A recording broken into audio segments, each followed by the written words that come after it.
Well, good evening. Don't you love this spring weather and everything that goes with it? There you go. There you go.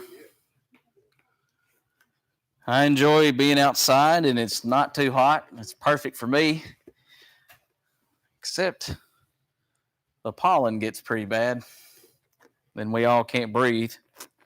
But at least it's warm. Good to see you all tonight. We're in the book of Philemon, and we're going to continue on what we were speaking about. I believe it was last week. Christian Revolution as a theme for the lesson. Of course, we've been through many different themes when it comes to Philemon. And like, for instance, Christian love and Christian encouragement and Christian persuasion. And then for this particular lesson, it's entitled Christian Revolution. And we talked about, at first, in a way to open up, historical facts when it comes to New Testament times, when it talks about slavery. And we've named if their nation would be conquered and become a slave, or the alternative would be what? Abduction, plan and steal them and bring them to their own house for the purposes for selfish reasons. And that kind of slavery has always been condemned in the Bible. It's condemned in the Old Testament as well as the New Testament. Human trafficking and things like that. And then we have those who voluntarily become slaves, like the self-sale for paying a debt. Remember, you couldn't just, get a loan for a car and then get a job at Piggly Wiggly to pay off the car. This was different times back then. You'd literally get paid in paying off your debt. Even, he's worth his salt. He got paid in salt. He worked hard and he brought that substance home, and that was his payment. That was voluntary. Okay, that is people who are willing to do this. Court sentenced. This would be involuntary. However, in a way or in a sense, this would be voluntary for the reason that they favor it. It's for the same reason. It's for restitution of paying a debt. But perhaps I didn't to that person in order to become in that, put myself in that situation. Indentured service, again, voluntary, probably the most common reason, number 5.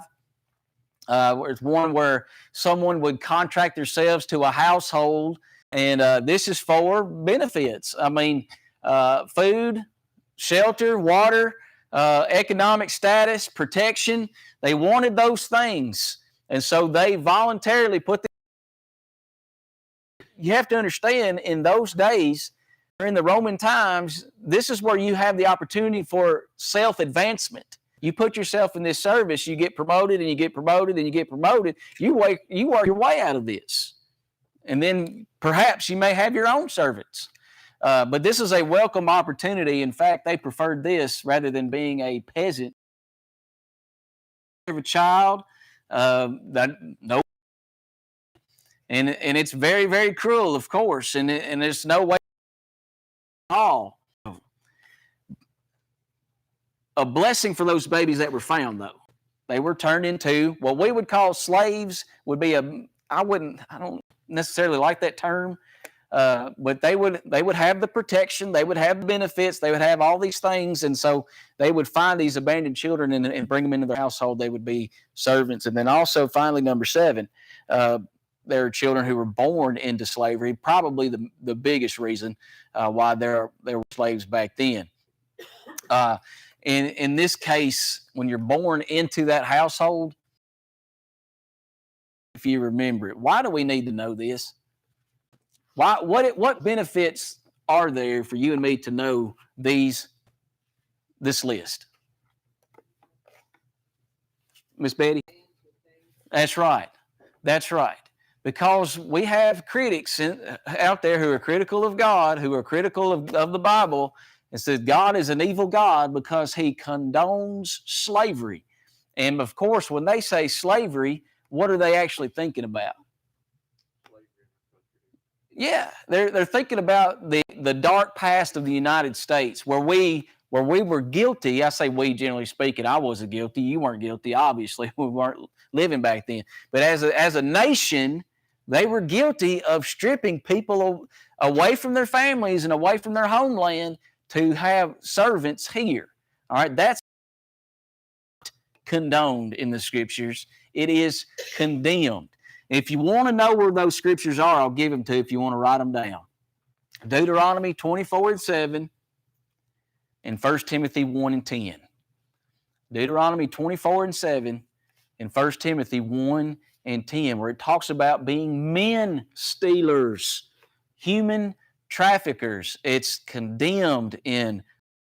Now, of course, in Philemon, Philemon is the head of household. It's a letter written to him on behalf of Onesimus. Okay, Onesimus is a servant of Philemon, a slave of Philemon, who had run off, and somehow, perhaps God's providence, met with Paul. Paul teaches him the gospel. Onesimus obeys the gospel, and Onesimus is returning to Philemon with this letter here. Okay, now the possible slavery, or the type of slave Onesimus was a household slave, and which is the type of slave that would be the best kind of slave in reference to having the best kind of life. He could have worked his way up out of slavery. Okay, and there are also slaves that have worse kind of lives. Those who were banished, for instance, to Patmos, and they were mining slaves, and they lived in banishment, and they did all this hard labor for the rest of their lives. No opportunity for social advancement for them. But Onesimus, most likely. But we don't. It would be unfair to approach the scriptures having the mindset of the only really thing I know about slavery is when I remember as an elementary student watching the movie Roots, and it took a whole month to watch that series, right? And when we think of slave, that's what we think about, things like that. But in New Testament times, biblical times, it's completely different. So we can't really, it would be unfair to approach the scriptures that way. All right, so we also went through this, things Onesimus. We don't know if perhaps before he ran off, how close they were. We don't know the reason why Onesimus left or things like that. Some people think that Paul wrote this letter to insist that Philemon released Onesimus, which, again, that would bring up another question. How would that affect his household, right?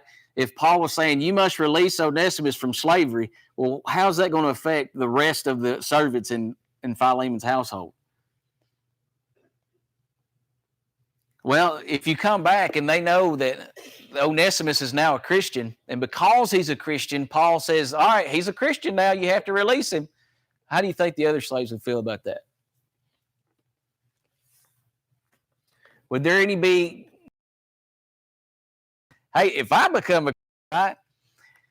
The problem with that is the gospel does no good to anybody if there's an ulterior motive. It does not save if there's an ulterior motive. If I obeyed the gospel, just so that Erica would quit nagging me, I didn't really obey the gospel. I really shouldn't even use that term. I just got wet, right? And it does happen. Absolutely, it does. There are many who get in the water for ulterior motives, different reasons, and it's all selfish reasons for whatever it is. And so if Onesimus got his freedom just by getting into the water, then the other slaves would think that too. And Paul would not write in order for that to happen, especially for Philemon. That would be a bad thing Because first of all, we don't know why he has servants. Maybe those men who work under him owe him a debt. Some may be court sentenced. Some, he may have lent them money, whatever. We don't know that, and that would be completely unfair to Philemon. So it's not honorable to go get in the water just for an ulterior motive. So we don't know the cause of his slavery. That's number one. We can't assume the worst, and it could be the case where Onesimus voluntarily put himself in that position. Maybe he's paying off a debt. Number two, we don't know. Things we do know. First, if we read verse 12, we know that Philemon was urged to receive Onesimus. Read verse 12, whom I have sent again, thou therefore receive him. That is mine own bowels. You will satisfy heart if you receive Onesimus. And then if you look at verse 17, look what Paul says here. If you count me, therefore, a partner, if I mean that much to you, look, receive him, Onesimus, as myself. That's interesting. Remember, he's now his brother in Christ. Sometimes, generally speaking, there are those who would receive one Christian into their household before they would receive another Christian because of whatever personal reason they have, an attitude that you and I should not have as Christians, right? So receive him as you would receive me. Now, does Philemon owe Paul a debt? Yes or no? Why? Yes, he does. Why? He's helping him go back where he needed to be. I'm talking about Philemon. Does Philemon owe Paul a debt? Oh, yeah, because he helped him too. How did he help him? I just read it a second ago. Materially or spiritually? Just say that. Yeah. Spiritually. It says in verse 19, I, Paul, have written at mine own hand, I will repay it, albeit I do not say to thee how thou owest unto me, and thine own self beside. Yes. Because of Paul's teachings, Philemon obeyed the gospel and therefore inherited peace in his life, and he's going to live in heaven forever if found faithful in the end. I'd say so. I would say so. Now, this ain't one of those instances where, like, Frankie, I taught you the gospel and you became a Christian because of me. You owe me. That's not the attitude either, right? But you can think back to your own conversion, and you can think back. It could have been your parents. It could have been your grandparents that influenced you to live a Christian life, or those who brought you into the church building, who invited you, those who opened the book and studied with you at the kitchen table. I mean, I owe tons of people that I don't even know because of my salvation. You know, the Fox family, I thought about them this whole week, you know, and how Fox family and many other families had built this congregation from literally the ground up, right? And I was baptized in that water right there, right? And whoever built that baptistry, I don't know who did that. Y'all probably tell me later. But I mean, it's there, right? I mean, all these little things. Ray Doggett changed the light bulbs in here the other day. You know, those little things that we may take for granted. Those who, he probably didn't want me to say that, but don't tell him I said that. I don't even know where he is. But those people who work behind the scenes and do the smallest little things, well, we can't take that for granted. We certainly can't. Whoever wired the building, all those. I mean, that's how far it goes. We don't even think about that, do we? But that's just a side note.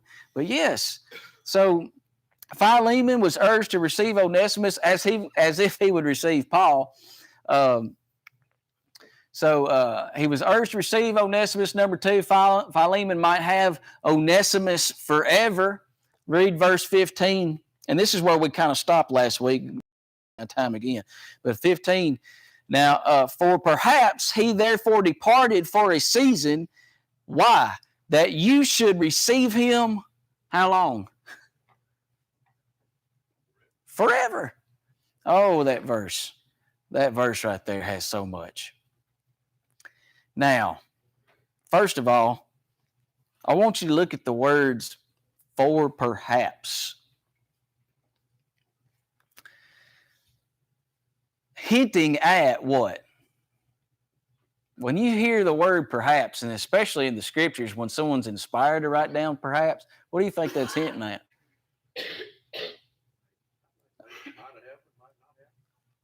How about God's providence?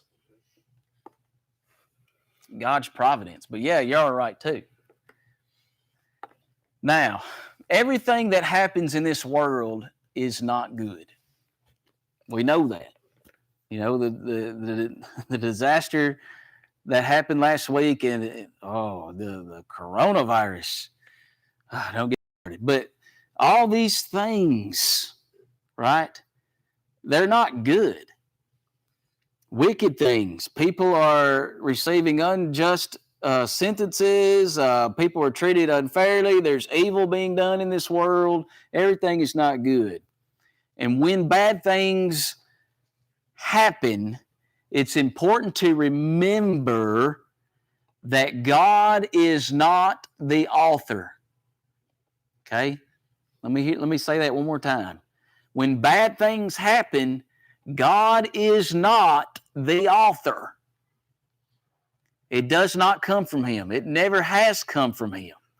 Now, having that been said, God still allows things to happen, which is different from being originated from him. Okay? We have to know the difference. We must know the difference.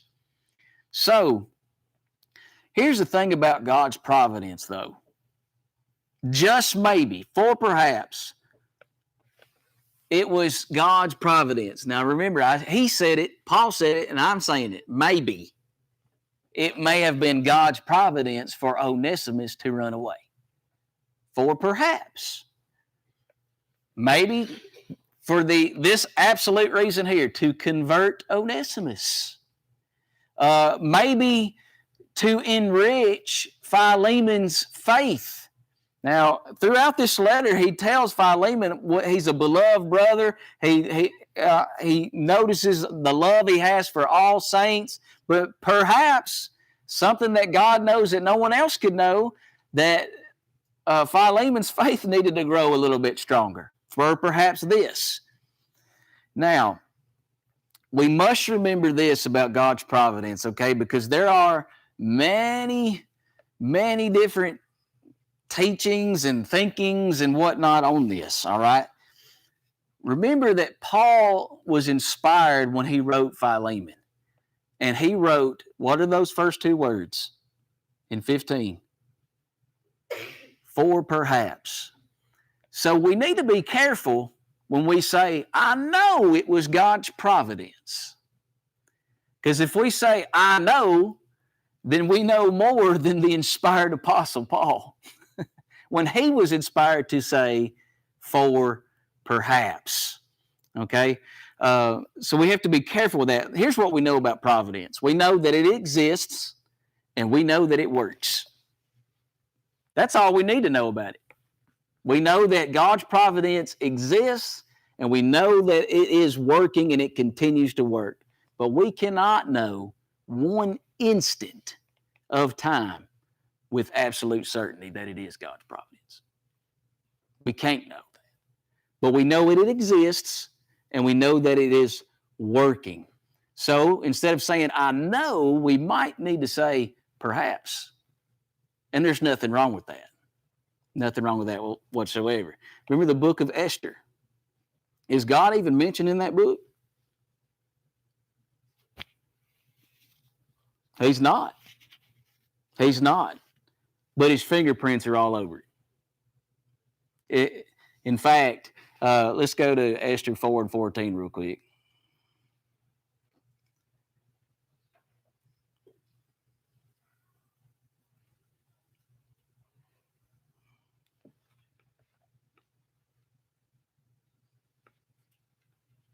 Mordecai, remember he's talking to Esther here in verse 14. He says, "For if thou altogether holds thy peace at this time, then shall their enlargement and deliverance arise to the Jews from another place. But thou and thy father's house shall be destroyed. And who knows whether thou art come to the kingdom for such a time as this?" This may be the reason why you're here, Esther, to protect the Jewish people. Who knows? Perhaps. There's nothing wrong with saying that.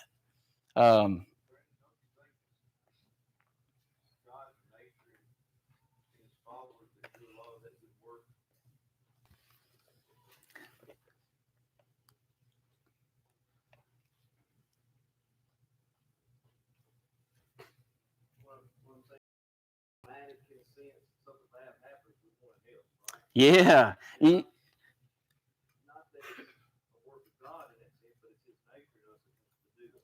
I think it is the work of God being done through us.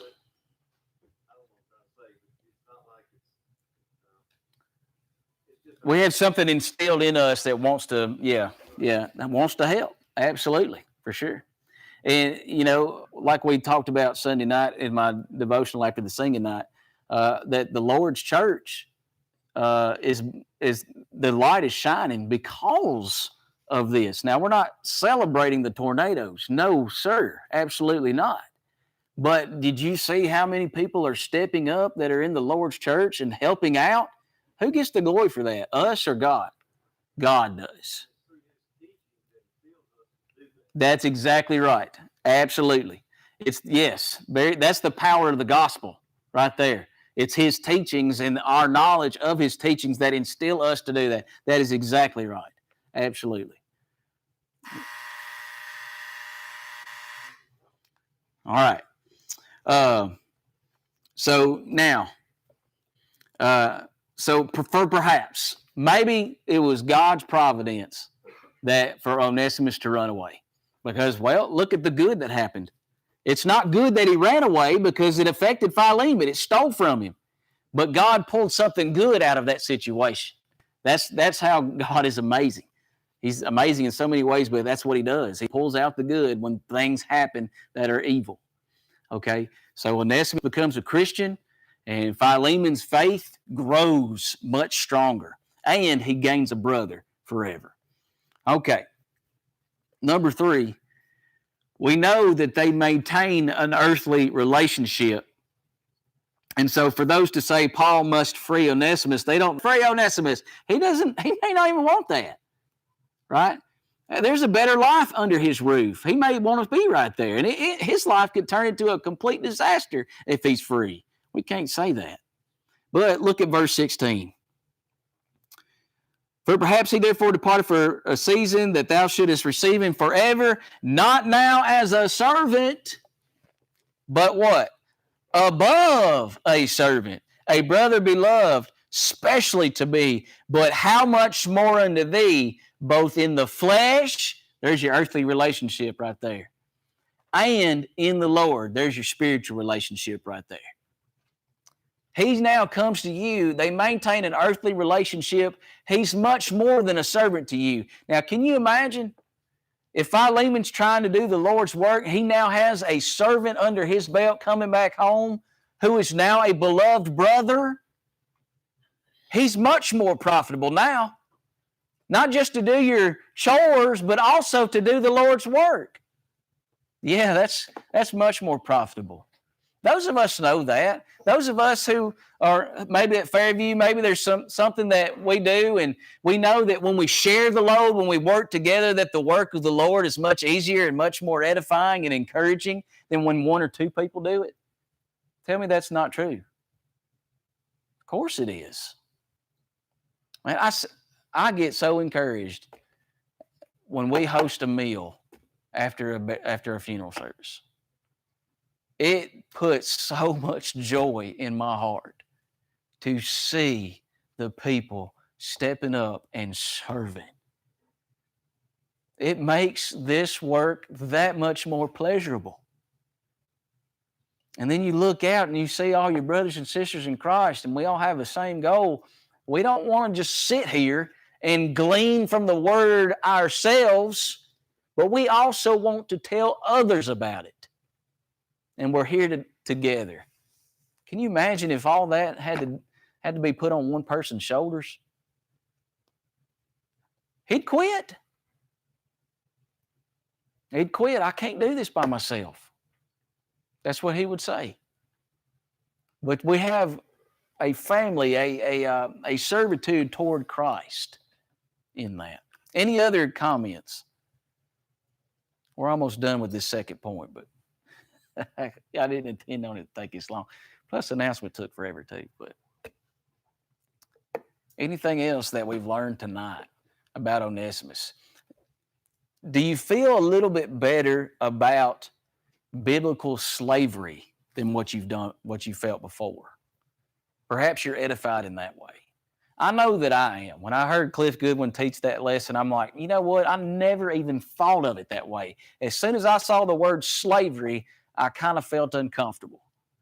But that's not what it is.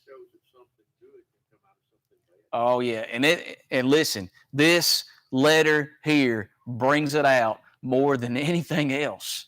You want to abolish slavery? Make your servant or your master a brother in Christ. It's gone. Anything else? All right. Thank you so much for your time.